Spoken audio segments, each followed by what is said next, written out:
जी अस्सलाम वालेकुम dear students. आज हम second year biology chapter number 27 man and his environment start करेंगे।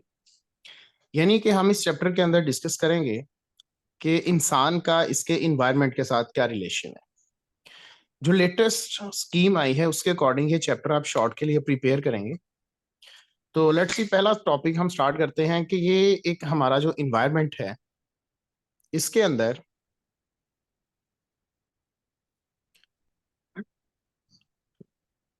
अगर हम देखेंगे आज से तकरीबन कोई 10,000 ईयर्स अगो तो ह्यूमन पॉपुलेशन बहुत कम थी हमारे इस इन्वायरमेंट के अंदर, जिसकी वजह से ज़ाहिर है इंडस्ट्री का दौर नहीं था। पॉपुलेशन कम होने से कोई प्रॉब्लम्स नहीं थी, इन्वायरमेंटल कोई हैजर्ड्स नहीं थी, इन्वायरमेंट की कंपोजिशन बहुत अच्छी थी। लेकिन with the passage of time जैसे इंसान आया, इंसान ने इस धरती के ऊपर, इस जमीन के ऊपर कदम रखा, इंसान ने नेचुरल रिसोर्सेज को यूज करना शुरू किया। और यूज करते करते इतना ज्यादा ओवर यूज करके आज जिस सहज पे हम खड़े हैं, हमारे जितने भी नेचुरल रिसोर्सेज हैं उनमें से बहुत सारे रिसोर्सेज तो खत्म हो चुके हैं, और जो प्रेजेंट हैं उनमें से वो भी सारे पॉल्यूटेड हैं या इफेक्टेड हो चुके हैं। तो इन्वायरमेंट का अगर डायरेक्टली हम लिंक देखेंगे तो वो फूड के साथ शेल्टर, क्लॉथिंग, फ्यूल या इस तरह की हम चीजें देखेंगे कि हमारे इन्वायरमेंट का। लेकिन जितने भी हमारे रिसोर्सेज हैं इसको हम दो हिस्सों में डिवाइड कर देते हैं। एक होते हैं रीन्यूएबल एनर्जी रिसोर्सेज और दूसरे होते हैं रीन्यूएबल एनर्जी रिसोर्सेज। रीन्यूएबल तीन लफ्जों का कॉम्बिनेशन है। री री का मतलब होता है अगेन, न्यू मतलब नए बनाना, एबल जो बना सके। रीन्यूएबल एनर्जी रिसोर्सेज, ये रीन्यूएबल एनर्जी रिसोर्सेज वो रिसोर्सेज हैं हमारे इन्वायरमेंट के जिसको हम बार बार यूज कर सकते हैं। यानी कि एक दफा हमने यूज किया, दोबारा फिर हम उसको यूज कर सकते हैं, दोबारा कर सकते हैं। ऐसे रिसोर्सेज को हम कहते हैं रीन्यूएबल एनर्जी रिसोर्सेज।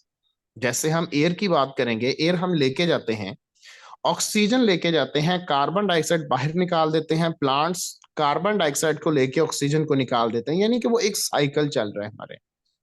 इसी तरह पानी है, पानी से बिजली बनाई जाती है, बाद में उसी पानी को हम यूज कर सकते हैं। ये एनर्जी रीन्यूएबल एनर्जी रिसोर्सेज हैं। इसी तरह हमारी फूड है, लैंड है, फॉरेस्ट है, हम उसको रिकवर कर सकते हैं, वाइल्ड लाइफ है। इस तरह के रिसोर्सेज जो कि can be used again and again, that type resources are called renewable energy resources. यानी इसमें कम होता है कि जो भी जानदार है या कोई लिविंग या फूड है वो खाई जाती है, उसको बॉडी कंज्यूम करती है, कंज्यूम करने के बाद उसकी डिकम्पोजिशन होती है, बैक्टीरिया वगैरह डिकम्पोज करते हैं। डिकम्पोजिशन के बाद दोबारा फिर वो उसके अंदर से असेंशियल न्यूट्रिएंट्स निकल के इन्वायरमेंट को, और इन्वायरमेंट से वो फूड के अंदर फूड हम खा लेते हैं वो हमारे अंदर। तो यानी कि ये एक पूरा साइकिल चल रहा होता है, इसको हम कहते हैं कि ये रीन्यूएबल एनर्जी रिसोर्सेज है। इसी तरह दूसरी साइड पे आ जाते हैं नॉन रीन्यूएबल एनर्जी रिसोर्सेज, यानी कि ऐसे resources which can not B used again and again, जिसको हम बार बार यूज नहीं कर सकते। जैसे देख लें, पेट्रोल है, हम एक दफा चला लेंगे, हीट एनर्जी या जो भी उसके अंदर से हमें चाहिए वो हमें आउटपुट मिल जाएगी, लेकिन हम उसको दोबारा यूज नहीं कर सकते हैं। इसी तरह कोल है, ऑयल है, ये नेचुरल गैसेज है। These resources are exhaustible and once consume can not be replaced, हम इनको रिप्लेस नहीं कर सकते। इट्स मीन्स कि ये हमारे वेस्ट हो चुके हैं, हमारे इन्वायरमेंट के अंदर से इसका अब कोई लिंक नहीं है। तो न्यूट्रिएंट साइकिल की बात करेंगे, not enough food is produced, अगर ये डिस्टर्ब होगा, too much food is consume, बहुत ज्यादा फूड यानी बन कम रही है, कंज्यूम ज्यादा हो रही है, डिकेइंग का अमल जो है वो भी प्रॉपरली तौर पर नहीं हो रहा है, तो हमारा जो नेचुरल साइकिल है वो नहीं चल रहा है। ठीक है, तो इसी तरह हमारे इस चैप्टर को दो हिस्सों में डिवाइड किया गया है। एक रीन्यूएबल एनर्जी रिसोर्सेज हम डिफरेंट देखेंगे, और सेकंड पोर्शन में हम रीन्यूएबल एनर्जी रिसोर्सेज को देखेंगे। तो पहले आते हैं air. It is a several kilometre thick blanket of atmosphere. Air जो है ये सेवरल किलोमीटर एक थिंक ब्लैंकेट है हमारे सराउंडिंग के अंदर, जिसके हमारी अर्थ के जो सराउंडिंग है उसके अंदर। जबकि air is very important natural resources हमारे इन्वायरमेंट के अंदर, बल्कि अगर मैं ये कहूँ कि लाइफ की एग्जिस्टेंस के लिए सबसे जो इंपॉर्टेंट रिसोर्सेज है वो एयर है, तो ये गलत नहीं होगा, क्योंकि एयर ही है जिसके जरिए से इंसान ने या बाकी जानदारों ने ऑक्सीजन लेनी है और वहां पर कार्बन डाइऑक्साइड देनी है, और एयर ही है जिसने उसको दोबारा रिसाइकिल करना या करवाना है। तो एयर की कंपोजिशन देखेंगे तो एयर के अंदर नाइट्रोजन सबसे ज्यादा प्रेजेंट होती है, लेकिन याद रखिएगा बेटा, ये प्लांट्स हैं या एनिमल्स हैं, नाइट्रोजन को डायरेक्टली हम यूज नहीं कर सकते। प्रेजेंट है, चाहिए भी बहुत ज्यादा हमारी बॉडी के अंदर, लेकिन ये नाइट्रोजन डायरेक्टली हम इसको यूज नहीं कर सकते। आप प्रीवियस क्लासेस में देखा होगा इनहेलेशन और एक्सहेलेशन की कंपोजिशन में, तो 78-79% नाइट्रोजन लेके जा रहे थे, इतनी ही हम बाहर निकाल लेते। इसी तरह ऑक्सीजन 20% है, कार्बन डाइऑक्साइड 0.03%, और जो ट्रेसिस और इनर्ट गैसेस जिसे नॉर्मल गैसेस कहते हैं वो भी स्मॉल क्वांटिटी में, यानी ट्रेसिस वो भी प्रेजेंट होती हैं। Oxygen is consume in respiration, oxygen को हम सांस लेने के लिए यूज करते हैं, जबकि along with it carbon dioxide को भी नाइट्रोजन आ रहा raw material is natural cycle for making food and other substances required by living system. Air polluted हो रही है, क्यों? क्योंकि हमने इंडस्ट्रियलाइजेशन, इंडस्ट्री बहुत ज्यादा, ऑटोमोबाइल्स का बहुत ज्यादा हमने यूज किया, जिसकी वजह से जैसे ये आप नीचे डायग्राम में देख सकते हैं कि इंडस्ट्री है ये एयर पोल्यूशन कॉज कर रही है। नीचे से गाड़ियां हैं या डिफरेंट व्हीकल्स वगैरह हैं, वो नॉइस पोल्यूशन पैदा कर रही है। इसी तरह पानी की पोल्यूशन हो रही है, लैंड पोल्यूशन है, ये डिफरेंट टाइप्स की पोल्यूशन हो रही होती है। Polluted air contain certain gases, कि जो पोल्यूटेड एयर है वो बहुत ज्यादा गैसेस है, जिसमें कार्बन मोनोऑक्साइड है, हाइड्रोकार्बन हैं, ऑक्साइड्स ऑफ नाइट्रोजन है, green house effect and Acer are effect of pollution. Green house या ग्लोबल वार्मिंग हो रही है हमारे रूटीन जो डेली लाइफ है उस वजह से, तो ये हमारी लाइफ के लिए बहुत थ्रेटनिंग है। नेक्स्ट दूसरा आ जाता है नेचुरल रिसोर्सेज वाटर का। Water, about 70% of the earth surface is covered with water, कि हमारे जो 70% तक नेचुरल रिसोर्सेज हैं, या जो हमारी अर्थ है, जो हमारी यानी अल्लाह ताला ने ये जो जमीन है या इसका जो बाकी सराउंडिंग है उसमें 70% तक पानी है। It is also component of soil and air, कि ये एक सॉइल और एयर का भी कंपोनेंट है, यानी कि इसके अंदर बहुत सारी चीजें और भी पाई जाती हैं, जिसमें मतलब डिफरेंट, मतलब इसकी सराउंडिंग में सॉइल भी है, एयर भी है। Soil is the upper part of the earth, जिसके अंदर हम प्लांट्स वगैरह को लगा सकते हैं। और तकरीबन 70-92% हमारी बॉडी के अंदर अगर देखेंगे तो पानी होता है। 70-90% जितने भी जानदार हैं उनकी बॉडी की सबसे मेजर चीज है वाटर। तो इसी तरह about 97% of the total water of planet earth is ocean. जो पानी, सिर्फ अगर हम पानी की बात करें तो 97% तक पानी वो ओशन में है, यानी वो इस काबिल है कि हम पी नहीं सकते, बहुत ज्यादा साल्टी वाटर है दुनिया का 97। और सिर्फ 2% वाटर इनमें से ऐसा है जो फ्रोजन आइस कैप्स की शक्ल में है, जो बर्फ के पहाड़ लगा लेंगे इस तरह उस शक्ल में है पानी। और सिर्फ पूरी कायनात के अंदर जितना पानी है, जितना पूरी कायनात तकरीबन 7.2 बिलियन लोग उस पानी को यूज कर रहे हैं, तो वो टोटल पानी का सिर्फ और सिर्फ 1% हिस्सा है जो रिवर स्ट्रीम्स या लेक्स की शक्ल में है।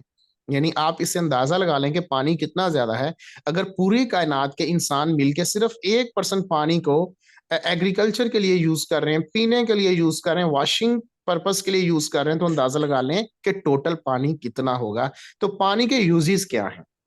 डोमेस्टिक यूजेस तकरीबन 10% है, इरिगेशन के लिए 90% है। इसी तरह जो different variety of food stuffs हैं, ड्रिंक्स हैं, लिक्विड्स हैं, डिटर्जेंट्स हैं, और बहुत सारे प्रोडक्ट्स होते हैं जिसमें यूज किया जाता है। जबकि जो पानी नमकीन था, जो सी वाटर है, वो ऑब्टेन सोडियम क्लोराइड, वहां से सोडियम क्लोराइड यानी टेबल साल्ट लिया जाता है, जिसको कुकिंग पर्पस के लिए इस्तेमाल किया जाता है, और बहुत सारे दूसरे केमिकल्स बनाने के लिए, जस्ट लाइक क्लोरीन या सोडियम हाइड्रो ऑक्साइड्स वगैरह बनाने के लिए यूज किया जाता है।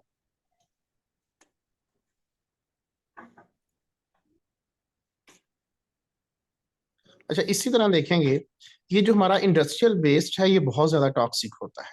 ये जो हमारे नेचुरल प्यूरिफिकेशन या जो नेचुरल वाटर है उसको खत्म कर रहा है। Chemical waste degrades the river, जो केमिकल वेस्ट है वो सारा अपना इंडस्ट्रियलाइजेशन या इंडस्ट्रियल जो लोग होते हैं वो रिवर के अंदर फेंक देते हैं, जिससे जो इक्वेटिक लाइफ है वो बहुत थ्रेटनिंग, बहुत खतरनाक मोड़ के ऊपर है। Of if pollution of fresh water resources continuous, के अगर फ्रेश वाटर पोल्यूशन की कॉन्टिन्यू रही पोल्यूशन, या हमने अपना इंडस्ट्रियल वेस्ट इसमें फेंकते रहे, तो इससे क्या होगा कि हमारी जो वाटर सप्लाई है वो बड़ी, जो जिसको हम पीते हैं, जो हमारा फ्रेश वाटर है, बड़ी जल्दी से खत्म हो जाएगा। अच्छा, इसीलिए हमें कोशिश ये करनी चाहिए कि हम अपने इन्वायरमेंट को प्रोटेक्ट करने के लिए इन चीजों को पानी के अंदर वेस्ट या जो इंडस्ट्रियलाइजेशन है या इंडस्ट्रियल टॉक्सिक मटेरियल्स हैं उनको पानी के अंदर हम ना फेंकें। तो नेक्स्ट हमारे पास आ जाता है land. Land is also an important natural resources. इसकी अपर क्रस्ट जहां पर हम प्लांट्स को लगाते हैं वो हम सॉइल कहते हैं। सॉइल के अंदर बहुत सारे पार्टिकल्स है, जिसमें सॉइल वाटर हो सकता है, सॉइल के अंदर एयर है, इनऑर्गेनिक मैटर है, ऑर्गेनिक मैटर है। सॉइल के अंदर बहुत सारे ऑर्गेनिजम्स हैं। इसका फायदा क्या है, ये शॉर्ट के लिए आप याद रखिएगा। Supporting life on land. Land plants depend directly on soil to be anchored firmly, के जो डिपेंडिंग किए जाते हैं उसके ऊपर। Soil provides water, organic and inorganic nutrients to the plants. के पानी जो है वो और पानी है, ऑर्गेनिक एंड इनऑर्गेनिक न्यूट्रिएंट्स, ये सारी चीजें सॉइल प्रोवाइड्स करता है पौधों को। और 30%, only 30% of the earth is land. Man is a terrestrial animal and has increasing population make more use of land.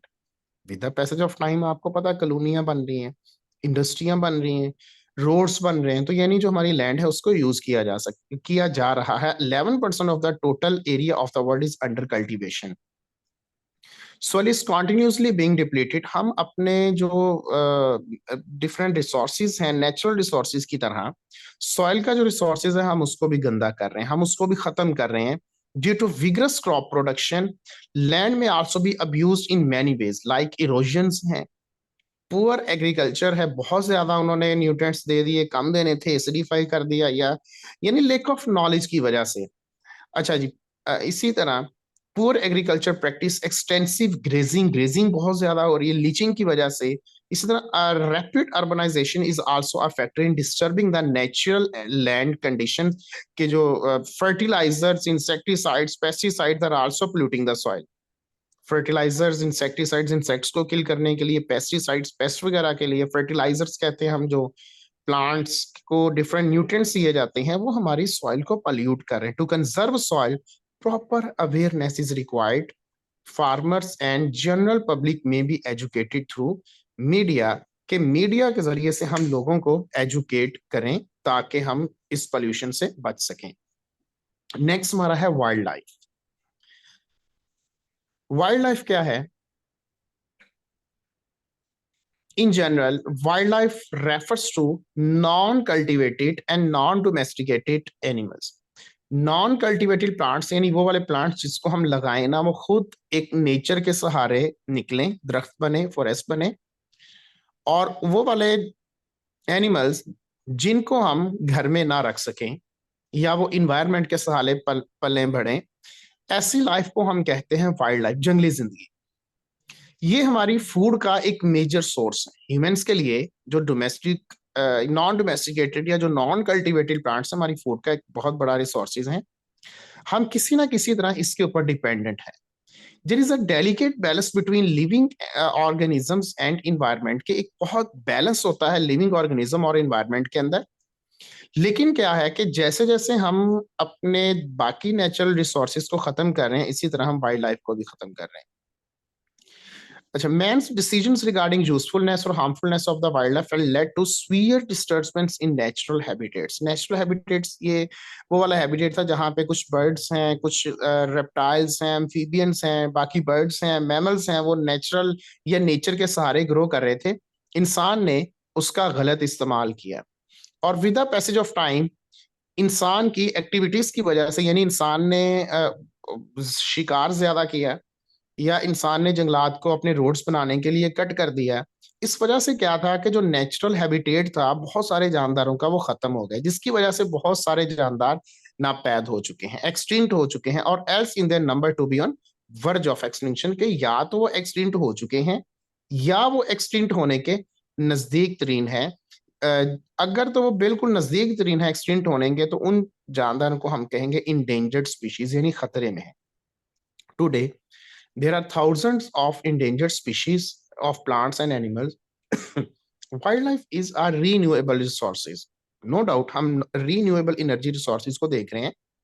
पानी भी एक रीन्यूएबल, सॉरी, वाइल्ड लाइफ भी एक रीन्यूएबल एनर्जी रिसोर्सेज हैं। लेकिन अगर आप इसको ज्यादा कट कर देंगे तो ऐसी सूरत में ये नॉन रिन्यूएबल एनर्जी रिसोर्सेज बन जाएगा। Water reserves where fishing is prohibited also been set up to protect marine life.